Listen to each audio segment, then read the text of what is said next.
Server तरवर संत जना, चौथा वर्षे में परमारथ के कारणे चारों धारी दे। सदगुरु कबीर का ये शब्द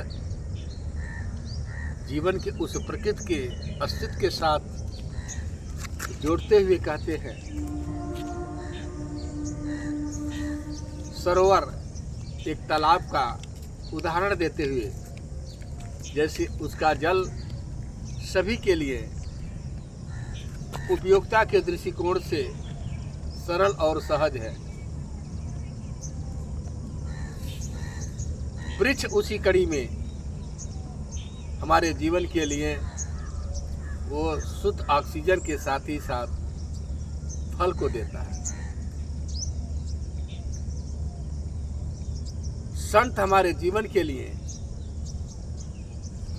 हर एक दृष्टिकोण से हमारा जीवन कितना सरल और सहज और समाज में हित में हो सके, इसके लिए वो सरलतम हमारे जीवन को बनाने का प्रयास करते हैं।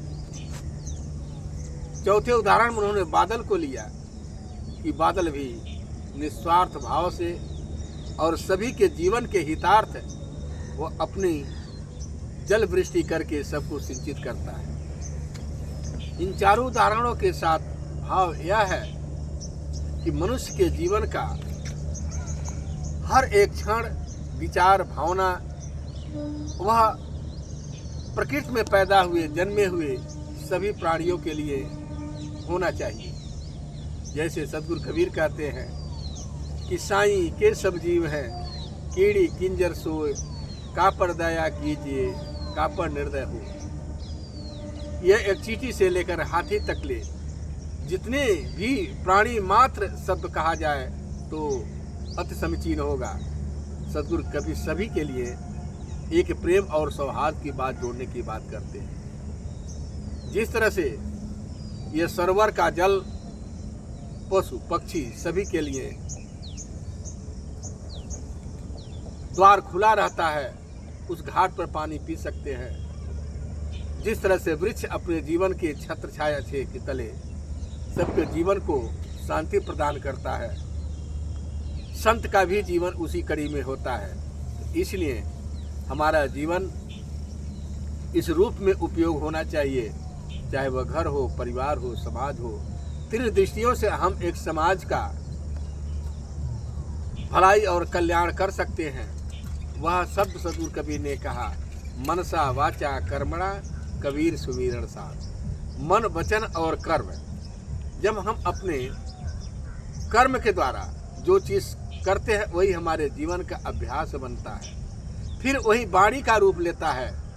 जैसे हम शरीर से जो क्रिया करते हैं उसी तरह से फिर वह वाणी का रूप में परिवर्तित हो जाता है, और जब वाणी का रूप परिवर्तित हो जाता है फिर वह मन के अंतस्थल में वही कड़ी, वही रील चलना शुरू हो जाती है।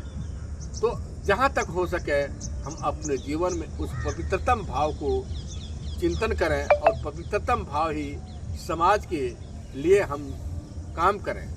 शायद इसीलिए सदगुरु कबीर का एक उलटवासी शब्द आता है कि पहले दही जमाइए, पीछे दुहिए गाय, मनसावा बछड़ावा के पेट में माखन हाट बिकाए।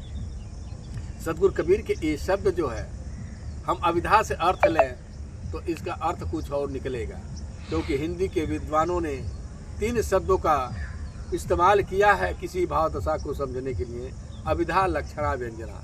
तो यहाँ सदगुरु कबीर कहते हैं पहले दही जमाइए, अपने अंदर शुभ विचारों, शुभ चिंतन का जब जन्म दोगे, पीछे दुहिए गाय, आपकी तत्संबंधित इंद्रियां उसी दिशा में उसी रूप में काम करती है। बछड़ावा के पेट में ज्ञान आपके अंदर होता है, लेकिन माखन हाट बिकाए, आपकी अच्छाई समाज में अपने आप फैलने लगती है, बिकने लगती है, लोग उसके ग्राह्य करने के लिए तत्पर रहते हैं। इसी तरह हम जीवन के लिए ये संदेश देते हैं कि जिस तरह से आज हम लोग सदगुरु कबीर समाधि स्थली कबीर चौरा मगहर के प्रांगण में यहाँ पर एक सुंदर सरोवर के तट पर इसलिए आज बैठ करके कहा गया क्योंकि सरोवर से हमारे जीवन के लिए बहुत चीज़ें उसकी शीतलता के साथ ही साथ जीवन का एक संदेश भी देता है कि जिस तरह सरोवर भरा है उसी तरह से हमें अच्छे विचारों, अच्छे भावनाओं के साथ भरा रहना चाहिए। तभी हमारा जीवन एक खुशहाल और आनंद के साथ गुजरता है और खुशहाल चेहरा, प्रसन्न मुद्रा की भावना हम दूसरे के भी अंदर एक प्रसन्नता के भाव को जन्म देते हैं। इसलिए सद्गुरु कबीर का यह सरोवर के साथ जो शब्द जोड़ा, तरवर के साथ जोड़ा, मेघ के साथ जोड़ा और संत के साथ जोड़ा, इन चारों के उदाहरण के बीच में की रास्ता से जब हम चलते हैं हमारा जीवन भी उसी पुष्प की तरह होगा जो दूसरों को सुगंध और खुशहाली देने के लिए होता है।